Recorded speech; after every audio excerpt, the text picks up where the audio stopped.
Hey everyone, welcome to the Brownstone. I'm your host, Dr. Michele, and you're listening to Numbers Don't Lie, where you'll learn to get out your feelings so you can make the best decisions for yourself, your family, and your business. On today's show, we're going to be talking about being where the money resides, because who doesn't want to be there? I know I like to be there, and I've lived there for quite some time. I'll take you back to when I was in college. I graduated with no debt and a nice sized bank account. Then went on to get 2 more degrees and still no student loan debt. So you see, I like to be where the money resides, and I like the money to reside in my account, okay?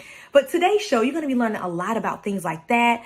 Parents, lean in. College students, take notes. I have something for all of you. It's going to be exciting. You're going to laugh a little, but you're definitely going to catch these gems. Y'all ready to get started? Let's go. Hold on now. Before we get too far, y'all all up in my loft in the Brownstone. Let me give you a little bit more information about myself so we can get cozy with each other. We're no longer strangers.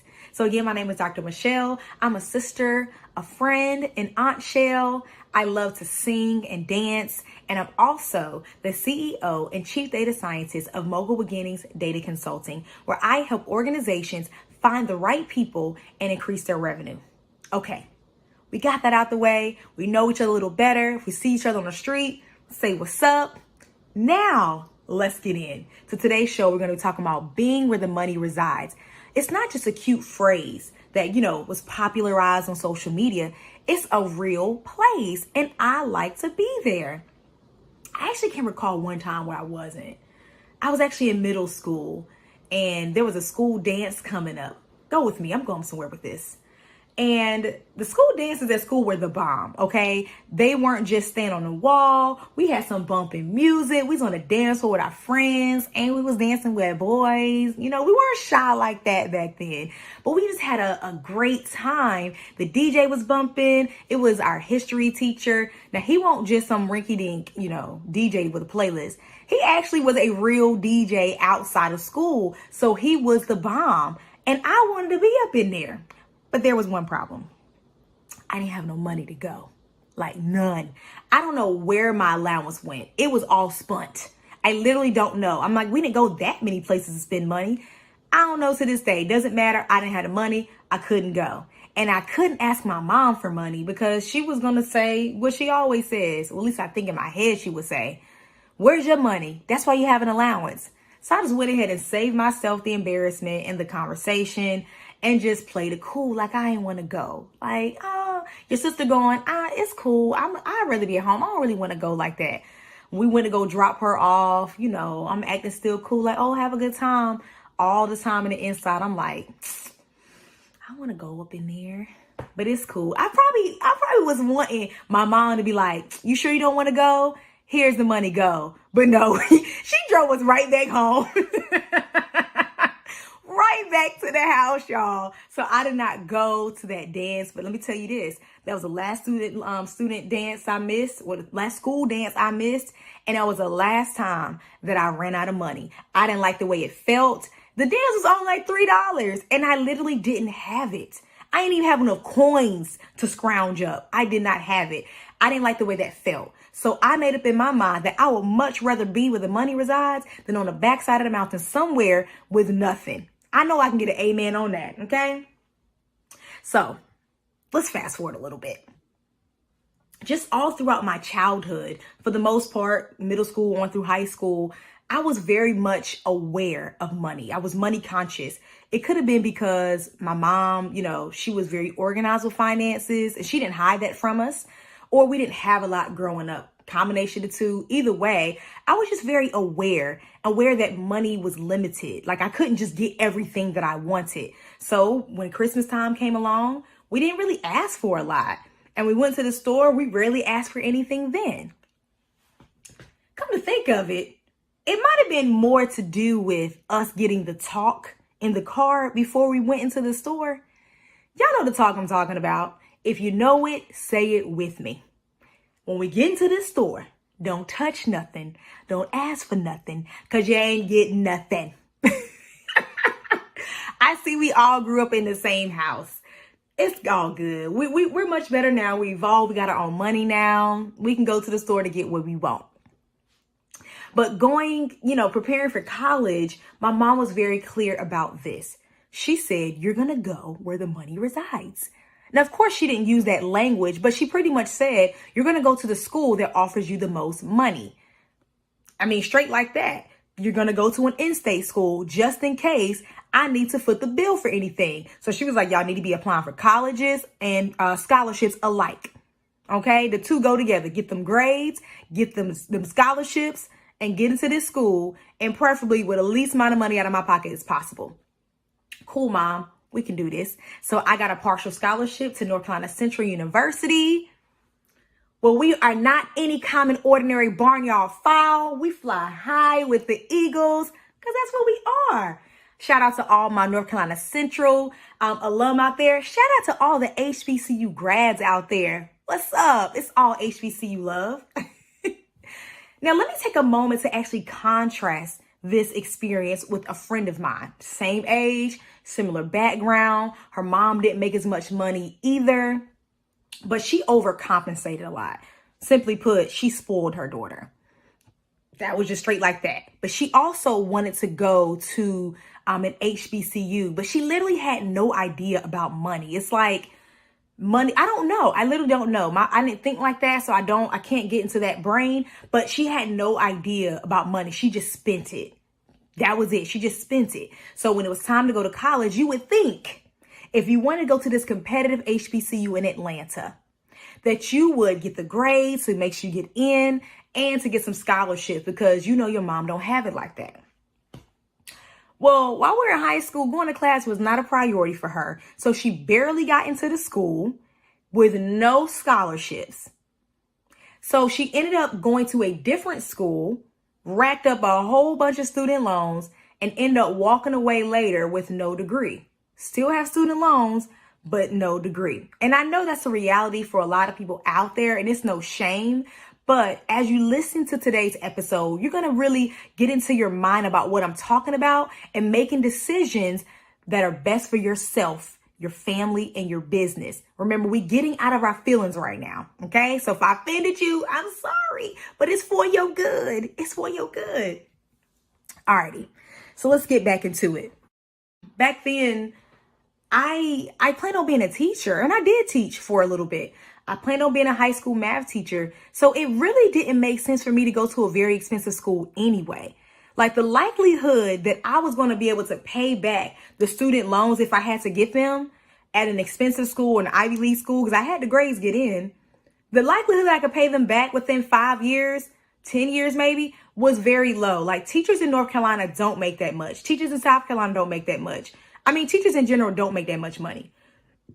And I lived that experience. We really didn't. I don't know how teachers that had single parents that were teachers that still was paying student loans, but I don't know how they did it. I was fortunate that I was just a single woman. I didn't have any student loan debts. I got to keep my money. But man, if I had to split that somewhere else, that's all I got to say is So parents, it's okay for your children to be aware of money, to be a little more money conscious. They don't have to know everything that's going on, right? They don't need to all know all the details, but they need to know something. And it's okay to set boundaries. That's exactly what my mom did. She set boundaries where I was going to go to school. I was cool with it, but there were boundaries set for me, so I knew how to operate. I mean, and you're 17, 18 years old, you're still stupid. Like, I'm not trying to throw no shade, but our brains weren't even fully developed yet. So we really weren't that smart. So all that responsibility on a 17, 18-year-old choosing a school, a degree, some of those thing combinations don't make no sense. Parents, help your children out because we really weren't that smart back then. We really were not that smart. So let me just go ahead and just again remind you that you are listening to Numbers Don't Lie with Dr. Michele on KCCR, the Brownstone. I want you to make sure you follow me on social media at Mogul Beginnings. That's Mogul, MOGUL Beginnings on Instagram and Facebook. You can also find me on brownstoneworldwide.com. Welcome home, y'all. Welcome home. I just had to get that out the way because y'all need to know who I am, what we're doing here, and that you know that you are home. You are welcome in our home. All right, so let me get back and finish telling you about how I like to be where the money resides, because I want you to be there too. So remember, I graduated with no student loan debt, right? Let me tell you how. Parents and college students, I need you to lean in right now and taking notes. So if you're driving, get there safe. If you're somewhere you can take some notes, take some quick notes. I need you to commit this. And hopefully this is something you've already heard. So it's just watering that seed so you can go out there and do something different with your life. All right. Let me break it down for you. I got 3 points and that's it. I ain't gonna bore you to death. Number 1, I had a goal. Number 2, I was always looking for opportunities. And number 3, I wasn't afraid to sacrifice. Now I'm gonna go through each one really quickly. Number 1, I had a goal to save $10,000 by the time I graduated from college. $10,000 is a lot for a 20-year-old, but what did I have to lose by believing? Now, as an adult, we realize $10,000 really isn't that much money. That's less than 1 year of your rent and mortgage. If you live in a large city, that's like 5 months or less. You're not supposed to live in Boston. That's less than 5 months of rent. I'm so serious. Less than 5 months of rent in Boston. $10,000 is a few months of your salary. So it doesn't go that far as an adult. But when you're 20 years old, $10,000 is a lot of money. You know what I'm saying? So that was my goal. Number 2, I was always looking for opportunities to help me realize that goal. I was always searching. When I say I was always searching, I was always searching. There's a misconception out there that scholarships are only for undergraduate students or incoming students. That is false, y'all. It's wrong, wrong, wrong, wrong, wrong. I spent my whole entire tenure at North Carolina Central University looking for scholarships. Like the whole time I looked for more money. And across that time, I received 5 different scholarships from that went to my college funds. Now, y'all know what happens when your scholarships outweigh your tuition and fees, right? Can we say refund? Refund. And guess what? I got to keep all that money. I had to pay none of it back because there were some students real happy about that refund, not realizing or caring that it was student loan money and that money had to be paid back. Someone was heading straight to the mall. The mall clerks knew when refund checks hit. Everybody was up in there getting some outfits because back then we started to go to the club. We started to go to the pre-dawns. You know what I'm saying? We had a good old time, but we were 2 different people at the time. My money was mine. Their money had to be returned at some point. So y'all, get this. Because I kept looking for scholarships, I was always open, right? One scholarship I actually got, it followed me when I started teaching. So actually, when I started teaching, they paid me $5,000 every year for the first 5 years. $5,000 every year. For 5 years, that's $25,000. Now, I didn't make it to 5 years. I gave them 3. I was like, man, y'all, let me tell y'all, I was this close to walking out of the classroom early. I had a scholarship that had to be repaid through service. And so if I did not do service, I had to pay that scholarship back. Y'all, it was so bad my first year. I was really like, how much I owe y'all? Because this ain't it. This ain't it. But I stuck it out. I taught my 3 years and I got that letter in the mail that said, Miss Michele, at the time, I won't doctor, Miss Michele Josey, you have paid back all of your student loans or you've paid all your service back. You do not owe the state of North Carolina anything. I was out, y'all. I was out. Okay. So you see what I'm talking about. The math was mathing real good for me as that money was flowing right on to me. Flow to me, flow to me. And so, number 1, let's recap. I had a goal. Number 2, I was always looking for opportunities. Number 3, I wasn't afraid to make sacrifices. Again, I sacrificed, first of all, my time looking for scholarships. I don't think any of my friends were doing that. I don't. I would take time out of my schedule to just look, apply, ask for recommendations. Yo, all that takes time. And let me tell you, this is another little gem I'm about to drop for you. Parents, tell your students pay close attention. So because I was always applying for something, y'all, I had my key people. Usually they would ask for 2 to 3 people to, do your recommendation letter. I had my key people. I would ask them. So the only thing they really had to do was just change, a couple points. This is a scholarship, this is the year, maybe some lines that go straight to what they're talking about. And sometimes I would write the letter for them. All they had to do was just kind of put their little, shink-a-dink on it and then send it off. So I had my key people. It took time though to build those relationships. I had to make sure that I was doing well in their classes so they would want to do those recommendations for me. It took time to fill out those applications. It took time to write those essays. So I sacrificed a lot of time to make sure I finished strong and in meeting my goal. Then, y'all, I sacrificed my summers. Remember, I said I was always on the internet looking for something. So during my summers, I didn't like to go home. So I was just looking for something to do. Now, I was definitely going to go if they was paying me a stipend. So one particular summer, I actually went to Ohio. That's actually how I ended up at the Ohio State. I got my little start in my exposure there, but we'll say that for another day. But I went to this math camp in Ohio, and let me tell y'all why I went. They said they was going to pay your girl $3,000. All I had to go up there is be there for 6 weeks, and they was going to pay me $3,000. I'll go there. I got paid to learn, y'all. And let me put some icing on the cake, y'all. Let me tell you, because they was recruiting minorities and women hard. Let me put a little icing on the cake. So not only did they give us $3,000 at the end of the summer, we got all meals paid for. Okay, like we could eat 3 meals a day, no problem. We got the company car. We got a car we could share to drive somewhere if we want to go to the store or whatever. Me and my friend, we jacked the car and we went to the club in the neighboring city because it was in the middle of nowhere. So we drove to Cincinnati to the club.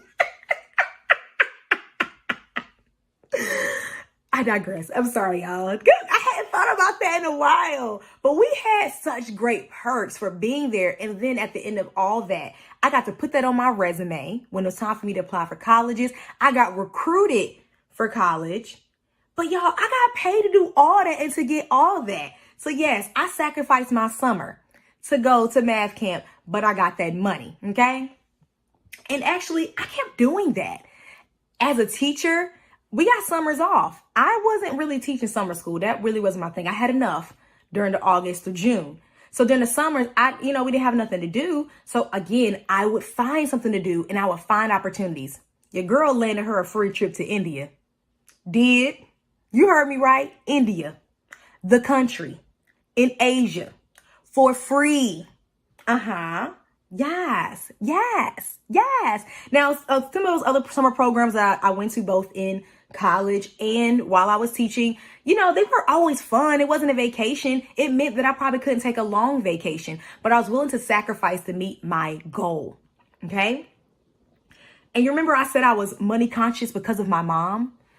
Now I was partly motivated to do all I was doing as far as continue to look for scholarships because I didn't want to continue to be a burden. She was paying the balance. Now, granted, back then, I've graduated from school like over 10 years ago at this point. But back then, college wasn't that expensive as it is now. So her paying a balance wasn't as bad then as it is now. But I didn't even want her to do that. So I kept aggressively looking. But you know what, y'all?